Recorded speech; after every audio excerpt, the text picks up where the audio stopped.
दोस्तों, आपको वेलकम कहता हूँ आई फैक्शनर के लर्निंग वीडियो ट्यूटोरियल्स में। हम जैसे जो नॉन नेटिव इंग्लिश स्पीकर्स होते हैं, जो कि इंग्लिश को एज अ सेकंड लैंग्वेज सीखते हैं, तो हमें टेंडेंसी ये होती है कि हम हर वर्ड के साथ वेरी लगाना शुरू कर देते हैं। जैसा कि I am very angry, it's very cold, it's very hot. अगर हम नेटिव स्पीकर्स की तरह इंग्लिश बोलना चाहते हैं तो हमें ये वेरी का वर्ड अपनी स्पोकन इंग्लिश में और रिटन इंग्लिश में ख़त्म करना पड़ेगा और इसकी जगह जो नेटिव स्पीकर्स वर्ड्स यूज़ करते हैं उनको यूज़ करना पड़ेगा। तो आज के वीडियो ट्यूटोरियल में हम 100 से ज़्यादा ऐसे वर्ड्स देखेंगे जो कि हम वेरी और आगे जो भी हमारा एडजेक्टिव होता है हम यूज़ करते हैं, very cold, very angry, very ambitious वगैरह। उसकी जगह हम डिफरेंट वर्ड्स कैसे यूज़ कर सकते हैं। तो शुरू करते हैं जी अपना आज का आई फैक्शनर का वीडियो ट्यूटोरियल। तो दोस्तों, लेट सपोज आप कहते हैं कि ये फिल्म बहुत बोरिंग है। ये फिल्म बहुत बोरिंग है। तो इसको इंग्लिश में हम किस तरह कहेंगे? इट्स या this film is very boring. This film is very boring. अब ये सेंटेंस है तो ठीक, लेकिन इसमें मैंने एक गलती कर दी है कि मैंने गलती तो नहीं की, लेकिन यहाँ पे मैंने this film is very boring लिखा है। अब मैं इसी सेंटेंस को एक और तरीके से लिखता हूँ और आप देखिएगा डिफरेंस क्या आएगा। This film is dull. तो पहले सेंटेंस में हमने कहा this film is very boring, boring के साथ वेरी लगा दिया। लेकिन दूसरे सेंटेंस में हमने क्या कहा? This film is dull. अब this film is dull basically वही मीनिंग कन्वे कर रही है जो हमने वेरी बोरिंग के लिए यूज़ किया था। तो बजाय इसके कि आप वेरी बोरिंग का वर्ड यूज़ करें, आप यूज़ कर सकते हैं डल। तो यहाँ पे मैं आपको बता देता हूँ कि वेरी बोरिंग के बजाय आप डल का वर्ड यूज़ किया करें। इसी तरह मैं लेट सपोज हमारे पास एक और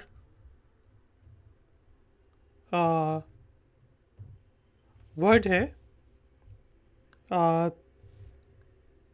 जिससे हम कहते हैं कि ये ट्यूटोरियल बहुत छोटा है। जिससे अब हमने बहुत छोटा है तो उसको हम ट्रांसलेट किस तरह करेंगे? Very short.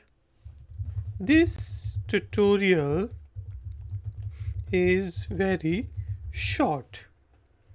लेकिन यहाँ पे आप वेरी शॉर्ट की जगह एक और वर्ड यूज़ कर सकते हैं जिसे हम कहते हैं brief. This tutorial is brief. ठीक है जी। This tutorial is brief. तो यहाँ पे हमने देखा कि हम वेरी शॉर्ट के बजाय जिसका नेटिव स्पीकर्स यूज़ करते हैं वो कहेगा ब्रीफ। ठीक है। मुझ जैसा जो मैं भी ये बहुत ज़्यादा गलती करता हूँ कि मैं वेरी बहुत ज़्यादा यूज़ करता हूँ वर्ड। लेकिन अगर आप वेरी का वर्ड कम यूज़ करेंगे, क्योंकि वेरी का वर्ड खुद बहुत ही वीक सा वर्ड है, और उसकी जगह दूसरे वर्ड्स को यूज़ करेंगे तो दूसरे बंदे सुनने वाले के पास सामने भी आपका इम्प्रेशन अच्छा पड़ेगा और आपकी वोकेबलरी भी इम्प्रूव होगी। तो वेरी शॉर्ट के बजाय हम वेरी ब्रीफ का वर्ड यूज़ कर सकते हैं। इसी तरह मैं ये कहता हूँ कि let suppose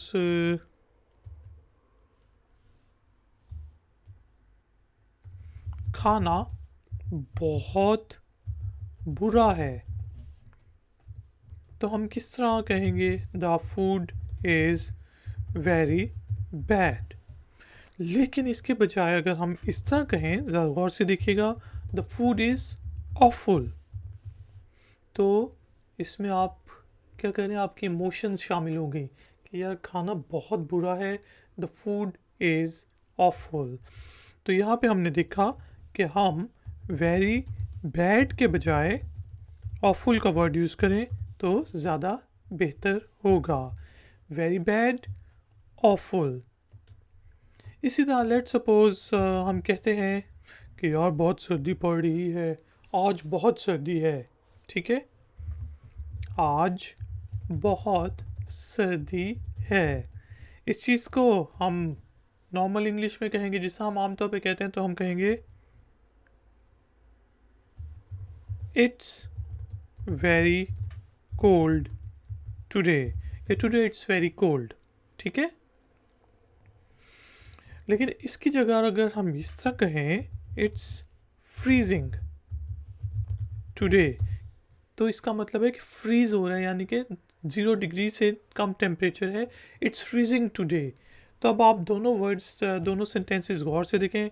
it's very cold today, it's freezing today, तो इसमें ज़्यादा इमोशंस आ रही हैं। It's freezing today. तो हमने देखा कि वेरी कोल्ड के बजाय हम फ्रीजिंग का वर्ड यूज़ कर सकते हैं। वेरी कोल्ड के बजाय फ्रीजिंग का वर्ड। इसी तरह हम कहते हैं कि ये बहुत छोटा है, ये बहुत छोटा है। तो हम आम इंग्लिश में क्या कहेंगे, जिसे हम आम तौर पे बोलते हैं इट्स वेरी स्मॉल। लेकिन जो नेटिव इंग्लिश स्पीकर होगा वो कहेगा इट्स पटीट। पटीट जो है, पटीट का वर्ड जो है, ये फ्रेंच ज़बान से इंग्लिश की भाषा में इंक्लूड किया गया है, इट्स पटीट। तो यहाँ पे हमने देखा कि वेरी स्मॉल के बजाय हमें कौन सा वर्ड यूज़ करना चाहिए, पटीट। इससे क्या इम्प्रेशन पड़ेगा कि हमारी इंग्लिश काफ़ी अच्छी है और लोग हमसे काफ़ी जल्दी इम्प्रेस हो जाएंगे। और इसी तरह हम कहते हैं ये गाड़ी बहुत महंगी है, ये गाड़ी बहुत महंगी है। तो आम इंग्लिश में हम किस तरह कहेंगे, this car is very costly. ठीक है, this car is very costly. लेकिन अगर मैं इसको इस तरह लिख दूँ तो देखें, दिस कार इज़ एक्सपेंसिव। दोनों वर्ड्स यानी कि वेरी कॉस्टली और एक्सपेंसिव का मीनिंग सेम है, लेकिन एक्सपेंसिव का वर्ड ज़्यादा अच्छा कन्वे कर रहा है। तो आपने देखा कि वेरी कॉस्टली के बजाय हम कौन सा वर्ड यूज़ कर सकते हैं, एक्सपेंसिव।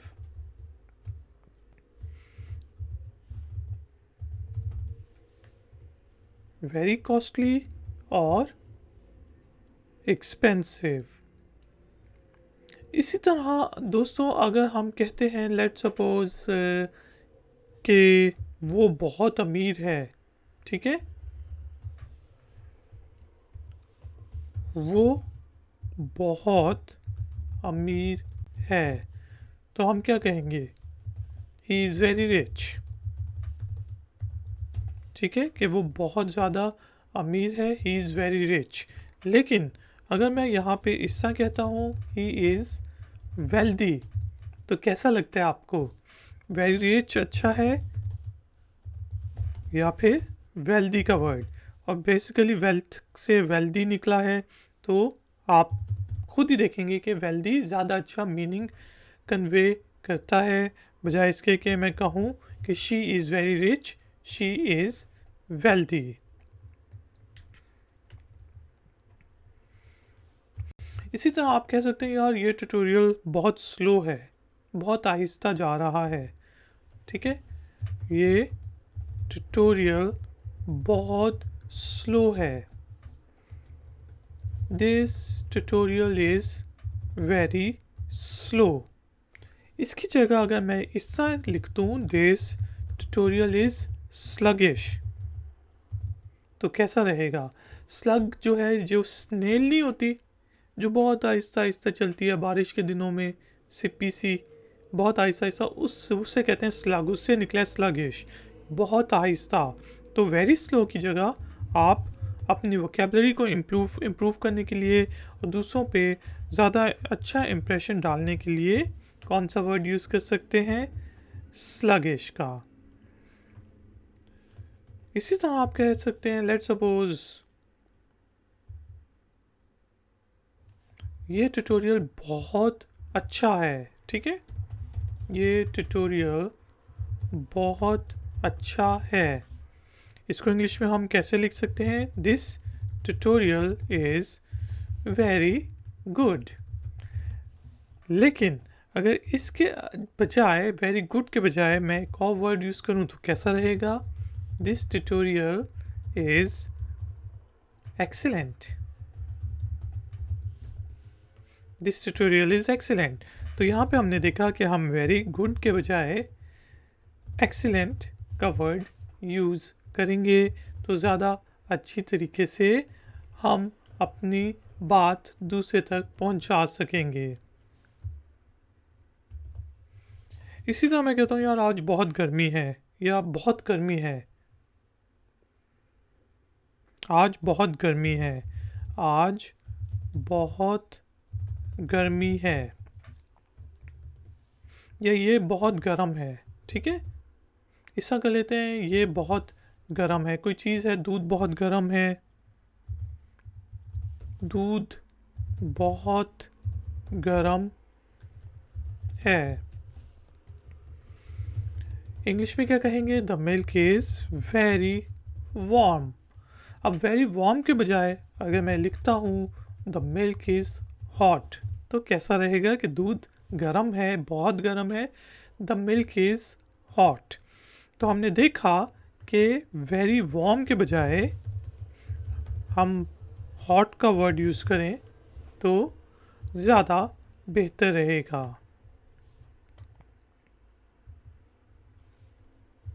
इसी तरह हम कहते हैं कि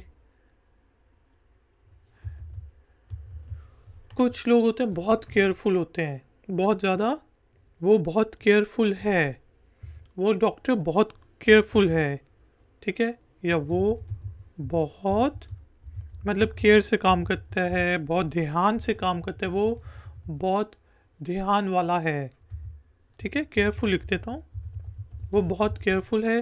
तो इसको इंग्लिश में हम कहेंगे ही इज़ वेरी केयरफुल। तो हमने केयरफुल के एडजेक्टिव के साथ वेरी लगा दिया, तो कहा कि बहुत ज़्यादा केयरफुल है। उसके बजाय अगर मैं लिखता हूँ ही इज़ कॉशियस, तो कैसा लगता है आपको? He is cautious.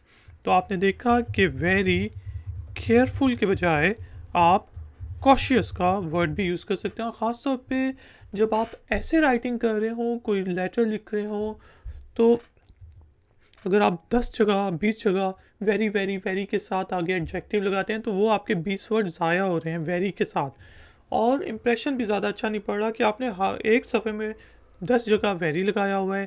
तो इसलिए आप दूसरा वर्ड यूज़ करेंगे वेरी केयरफुल के बजाय कॉशियस। तो फिर इम्प्रेशन भी अच्छा पड़ेगा, पढ़ने वाले के भी अच्छा लगेगा, और आपके वर्ड्स भी बचेंगे। क्योंकि जब आपको कोई ऐसे लिखना होता है, कोई रिसर्च पेपर लिखना होता है, तो आपको एक ख़ास वर्ड्स की लिमिट में लिखना होता है, 500, 1000, 1200, 2000 वर्ड्स तक। तो फिर अगर आप वेरी का वर्ड यूज़ करते जाएं तो आप अपने वर्ड्स ही ज़ाया कर रहे हैं। तो इसलिए भी दूसरे वर्ड्स हम यूज़ कर सकते हैं। इसी तरह हम कहते हैं कि लेट्स सपोज मैं बहुत मोटा हूँ, तो हम आमतौर पे क्या कहते हैं? जिस हम मैं भी बहुत इस समय बहुत ज़्यादा कहता हूँ कि आई एम वेरी फैट। लेकिन जो नेटिव इंग्लिश स्पीकर है, जब आप न्यूज़पेपर्स पढ़ेंगे या फिर आप न्यूज़ को सुनेंगे, तो वहाँ पे कहा जाएगा आई एम ओबीस, ठीक है। ओबीस जो होता है उसका मतलब क्या होता है? Very fat. तो वेरी फैट, बहुत मोटे को हम कहते हैं ओबीस। तो वेरी फैट के बजाय हम ओबीस का वर्ड यूज़ कर सकते हैं, तो उससे हमारे ज़्यादा अच्छा इम्प्रेशन पड़ेगा।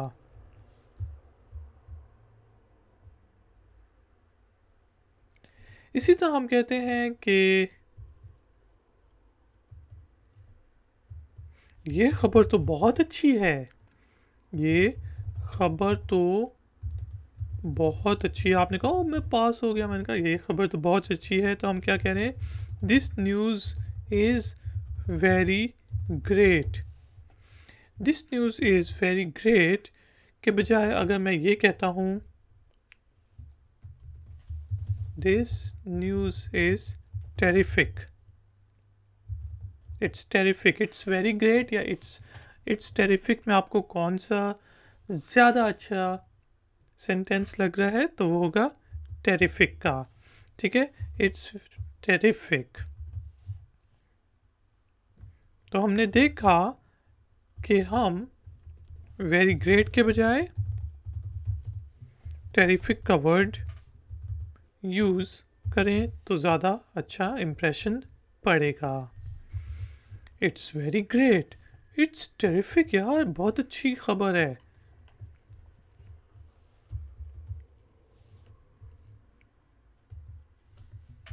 इसी तरह हम कहते हैं यार ये बहुत बड़ा है, कोई भी चीज़ हो सकती है, ये बहुत बड़ा है, बहुत लंबा है। ठीक है, रास्ता बहुत लंबा है, कुछ भी हो सकते हैं। इट्स वेरी, आप क्या कहेंगे कि इट्स वेरी लार्ज। ठीक है, इसके बजाय अगर मैं कहता हूँ इट्स ह्यूज, तो ज़्यादा अच्छा इंप्रेशन पड़ रहा है। तो हमने देखा कि वेरी लार्ज के बजाय हम ह्यूज का वर्ड यूज़ कर सकते हैं, और नेटिव इंग्लिश स्पीकर आप देखेंगे कि वो ह्यूज का वर्ड ही यूज़ करेगा बजाय इसके कि वो कहे वेरी लार्ज।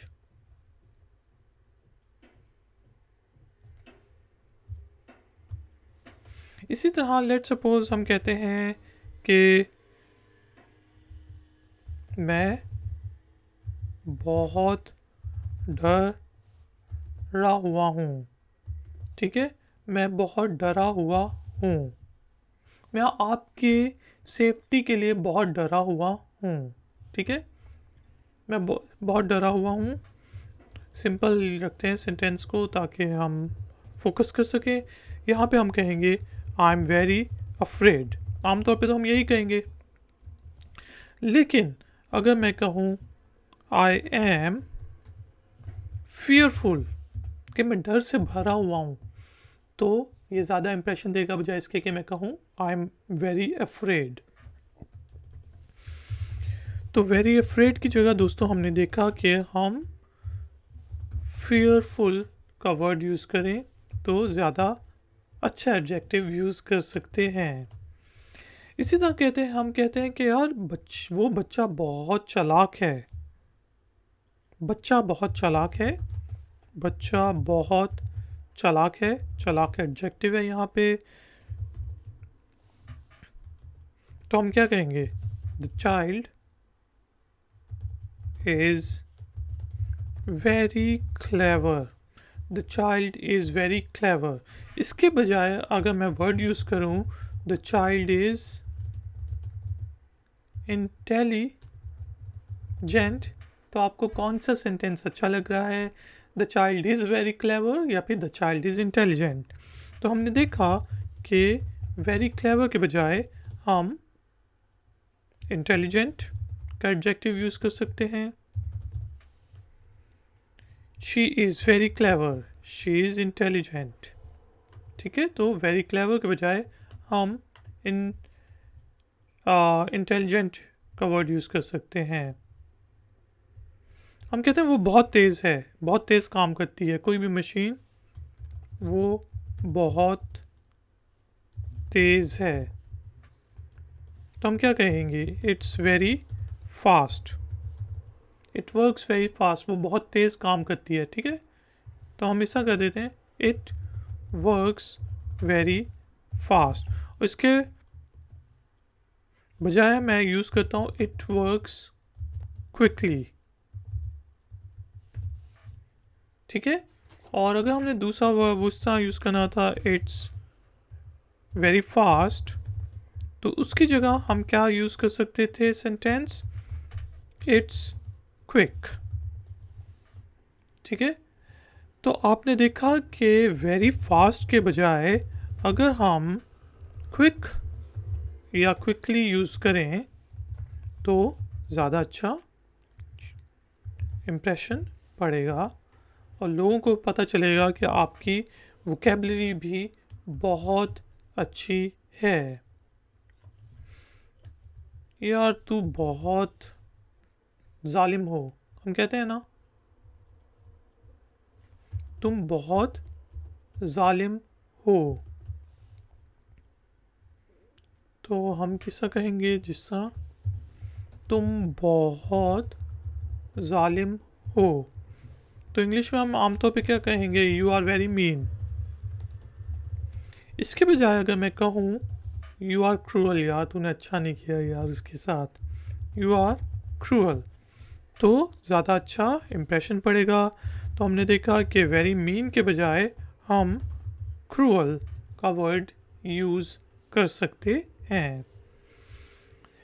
इसी तरह दोस्तों, अगर हम कहते हैं कि लेट्स सपोज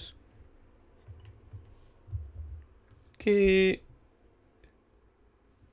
जैसा आपका बच्चा बहुत प्यारा है, ठीक है,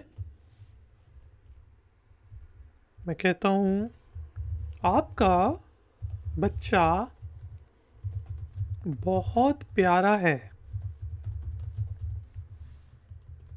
तो हम क्या कहेंगे, your child is very lovely, your child is very lovely. या फिर अगर मैं इस तरह लिखूँ तो आप खुद ही देख लें बेहतर क्या होगा, your child is adorable. Adorable का भी मतलब होता है बहुत प्यारा। तो हमने देखा कि हम वेरी लवली के बजाय एडोरेबल का वर्ड यूज़ कर सकते हैं, और वेरी लवली के बजाय अगर मैं एडोरेबल का वर्ड यूज़ करता हूँ तो हमारा इम्प्रेशन अच्छा पड़ेगा। मैं कहता हूँ आप बहुत अच्छे हैं, आप बहुत प्यारे हैं, मतलब बहुत अच्छे हैं, आपने मेरे साथ कोई अच्छा काम किया तो मैंने कहा आप बहुत अच्छे हैं, you are very nice.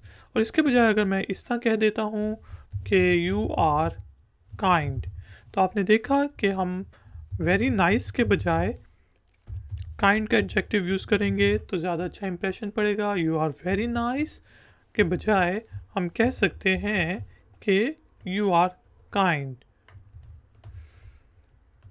I go there, मैं कहता हूँ मैं बहुत ज़्यादा वहाँ पर जाता हूँ, ठीक है, मैं बहुत ज़्यादा वहाँ जाता हूँ। तो इसको जाता हूँ, इसको मैं इंग्लिश में कहूँगा तो मैं कहूँगा कि let's suppose I go there very often. इसके बजाय अगर मैं कहूँ कि आई गो देयर फ्रीक्वेंटली तो कैसा रहेगा, कौन सा अच्छा आपको लग रहा है। तो वेरी ऑफन के बजाय हम फ्रीक्वेंट या फ्रीक्वेंटली को यूज़ कर सकते हैं। I go there very often, I do go there frequently, या फिर very often I go there, frequently I go there. इसी समय कहता हूँ कि यार ये जो वेरी का कॉन्सेप्ट है ये बहुत ही ज़्यादा सिंपल है, ये कॉन्सेप्ट बहुत सिंपल है, बहुत सादा है, आपको समझ आ जाएगी। तो हम क्या कहेंगे, this concept is very simple. तो दोस्तों this concept is very simple के बजाय अगर मैं कह देता हूँ कि दिस कॉन्सेप्ट इज़ बेसिक, तो हमारा जो मीनिंग है वो कन्वे हो जाएगा। तो वेरी सिंपल के बजाय हमने देखा कि हम बेसिक का वर्ड यूज़ कर सकते हैं। This concept is very simple के बजाय हम कह सकते हैं this concept is basic.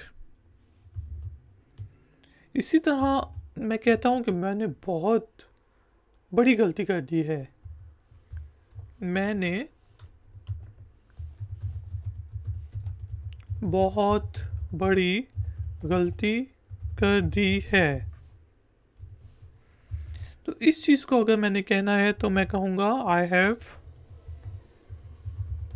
Made a very serious mistake.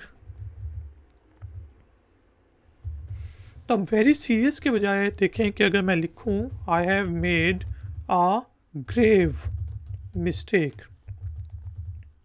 तो कैसा रहेगा। तो हमने देखा कि हमने वेरी सीरियस के बजाय ग्रेव का वर्ड यूज़ किया तो ज़्यादा अच्छा इंप्रेशन पड़ता है। और यहाँ पे मेड के बजाय हम मेकन भी लिख सकते हैं, लेकिन मेकन अब पुरानी इंग्लिश में यूज़ होते हैं और मेड अब थर्ड फॉर्म के तौर पे नई इंग्लिश में यूज़ होते हैं। तो इसलिए मैंने यहाँ पे मेड का वर्ड यूज़ किया।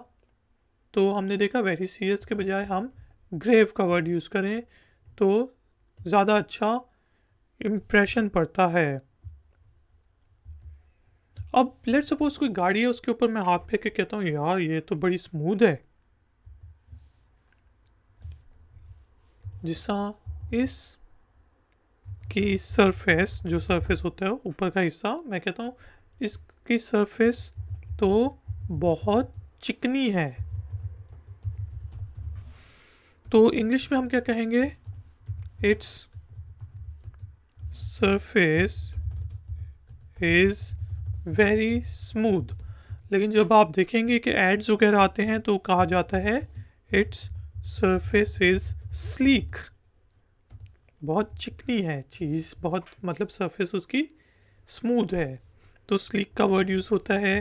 तो हम वेरी स्मूथ के बजाय स्लीक का वर्ड यूज़ कर सकते हैं। तो हमने देखा कि वेरी स्मूथ के बजाय हमने स्लीक का वर्ड यूज़ किया। इसी तरह हम कहते हैं कि यार वो बहुत टैलेंटेड है, वो बहुत यानी कि उसमें टैलेंट भरा हुआ है, टैलेंटेड है। तो इसी चीज़ को हम इंग्लिश में कहेंगे ही इज़ वेरी टैलेंटेड। इसके बजाय अगर मैं कहूँ ही इज़ गिफ्टेड तो कैसा लगेगा आपको। तो हमने देखा कि वेरी टैलेंटेड के बजाय हम गिफ्टेड का वर्ड यूज़ कर सकते हैं। ही इज़ वेरी टैलेंटेड के बजाय हमने कहा कि ही इज़ गिफ्टेड। इसी तरह मैं कहता हूँ मैं बहुत थक गया हूँ, मैं बहुत थक गया हूँ। तो मैं कहूँगा, क्योंकि मैं नॉन नेटिव इंग्लिश स्पीकर हूँ, तो मैं कहूँगा आई एम वेरी टायर्ड। लेकिन इसके बजाय अगर मैं कहूँ आई एम एग्जॉस्टेड तो ये ज़्यादा अच्छा मीनिंग कन्वे करेगा। तो हमने देखा कि वेरी टायर्ड के बजाय हम एग्जॉस्टेड का वर्ड यूज़ करें तो ज़्यादा अच्छा लगता है और बेहतर रहेगा। तो दोस्तों ये हमारा आज का नेटिव स्पीकर्स वोकैबुलरी का पार्ट नंबर 1 है, जिसमें हमने देखा कि हम वेरी और आगे एडजेक्टिव के बजाय कोई दूसरा एडजेक्टिव यूज़ करें तो उससे हमारी वोकैबुलरी भी इम्प्रूव होगी और दूसरे के ऊपर इंप्रेशन भी ज़्यादा अच्छा पड़ेगा। मैं आपसे मिलूँगा ट्यूटोरियल नंबर 2 में। इस वीडियो ट्यूटोरियल को लाइक ज़रूर करें, शेयर ज़रूर करें और अगर आप नए हैं तो चैनल को सब्सक्राइब ज़रूर करें। मैं हूँ iFactioner, मिलूँगा आपसे एक और नए वीडियो ट्यूटोरियल में। Until then, take care, keep learning, keep enjoying. Good day. Like, share, subscribe. iFactioner.